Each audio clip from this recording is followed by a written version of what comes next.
King George चिकित्सा विश्वविद्यालय लखनऊ में कोरोना के मरीजों का कॉम्प्रिहेंसिव इलाज की समस्त सुविधाएं उपलब्ध हैं। ख़ास तौर से हमारे जो विश्वविद्यालय में भर्ती होने वाले 34 में से 27 मरीज स्वस्थ होकर के डिस्चार्ज हो गए। तो अगर ये कहा जाए तो 80% मरीज यहाँ से वायरल फ्री होकर के डिस्चार्ज हो गए। एक बहुत ही अच्छा प्रतिशत है। ये हम लोगों के लिए बहुत ही सुखद और संतोषपूर्ण परिणाम है। इसके साथ हम ये भी बताना चाहेंगे कि हमारे प्रदेश और देश में बहुत से एसिम्प्टोमेटिक मरीज आ रहे हैं। एसिम्प्टोमेटिक मरीजों को भी आइसोलेशन में रखा इसलिए जा रहा है कि वो समाज में रहेंगे तो संक्रमण फैलाएंगे। भारत सरकार ने तो अब कह दिया है कि एसिम्प्टोमेटिक घर पर रख के इलाज करवा सकते हैं, अपना आइसोलेशन में रह सकते हैं क्वारंटीन में, लेकिन उत्तर प्रदेश सरकार ने अभी यही विधिवत चालू रखा हुआ है। डिस्चार्ज करते समय हम लोग 2 बार के ब्लड सैंपल में, अगर थ्रोट सैंपल में वायरस निगेटिव होता है तभी उसको वायरस संक्रमण मुक्त करके डिस्चार्ज करते हैं। लेकिन अब नया रिकमेंडेशन आ गया है कि वायरस टेस्ट करने की भी ज़रूरत नहीं है एसिम्प्टोमेटिक केसेस में।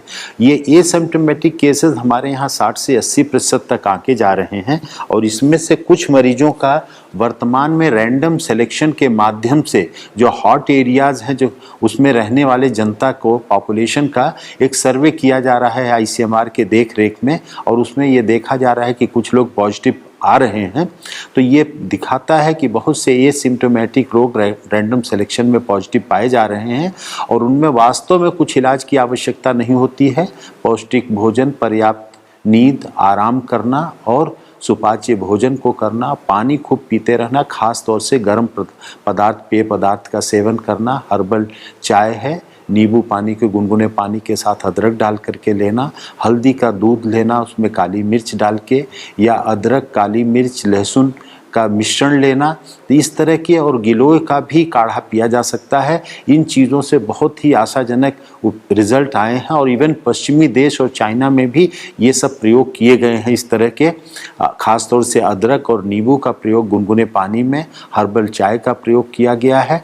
तो इन सब चीज़ों को ध्यान में रख करके अगर एसिम्प्टोमेटिक मरीजों को आइसोलेशन में रखा जाए, उनको से संक्रमण न फैलने दिया जाए, तो इस बीमारी पर कंट्रोल किया जा सकता है।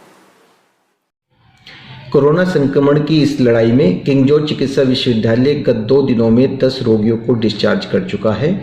अभी तक यहाँ पर 37 रोगी एडमिट हुए हैं। उनमें से 29 रोगियों को पूर्ण स्वस्थ करा करके डिस्चार्ज किया जा चुका है और इन 29 रोगियों में अगर हम इनके स्पेक्ट्रम की बात करें तो बुजुर्ग रोगी भी रहे हैं, ऐसे रोगी भी थे जिनमें कोमॉर्बिड कंडीशंस थी, जैसे हाई ब्लड प्रेशर, उच्च रक्तचाप, मधुमेह, डायबिटीज़ की बीमारी थी, और साथ ही साथ 1-2.5 वर्ष का बच्चा भी था। विदेशी यात्रा करके आए हुए मरीज भी यहाँ भर्ती हुए हैं और साथ ही साथ कुछ विदेशी नागरिकों का भी यहाँ पर उपचार किया गया है। कल जो हमारे यहाँ पर डिस्चार्ज हुए उनकी खासियत रही कि उनमें 2 गर्भवती महिलाएँ थीं। एक गर्भवती महिला को 8.5 माह का गर्भ था तो दूसरी को 6 माह का गर्भ था। इन जो महिला भर्ती हुई थी वह 8 मई को भर्ती हुई थी और इस प्रकार केवल 3 दिन में ही 11 मई को डिस्चार्ज की जा चुकी हैं।